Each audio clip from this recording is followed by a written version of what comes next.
Le Parlement panafricain s'implique dans la résolution des conflits en Afrique. Dans ses attributions, cet organe législatif accompagne l'instance panafricaine dans ses missions de maintien de la paix à travers les actions de sa commission permanente sur la coopération, les relations internationales et la résolution des conflits. Dans de nombreux foyers de crise, cette commission a joué un rôle de premier plan dans l'apaisement des tensions et a permis de ramener des belligérants à la table des discussions, notamment dans le cadre de la crise politique au Burundi en 2015. As a committee, we are entrusted with the responsibility to ensure that wherever there is conflict. En tant que commission chargée de la résolution des conflits, partout où il y a un conflit ou une situation conflictuelle sur le continent, nous prenons les dispositions pour nous y rendre, pour recueillir les informations sur les prétentions des différents protagonistes. Nous engageons les discussions et rendons compte à la plénière du Parlement panafricain. Les résolutions qui en sont issues sont soumises à l'Union africaine qui prendra des décisions.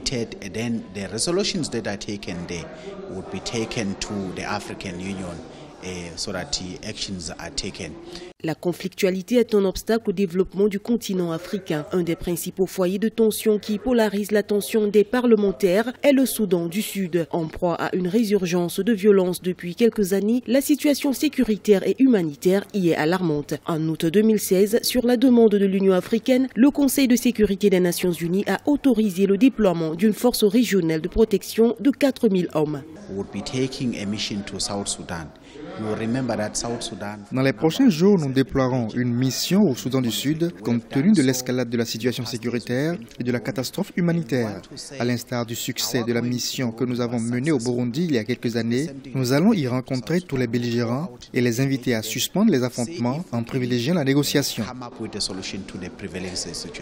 Outre le Soudan du Sud, d'autres foyers de crise sont dans l'agenda du Parlement africain, notamment la tension entre le Maroc et la République arabe sahraoui démocratique.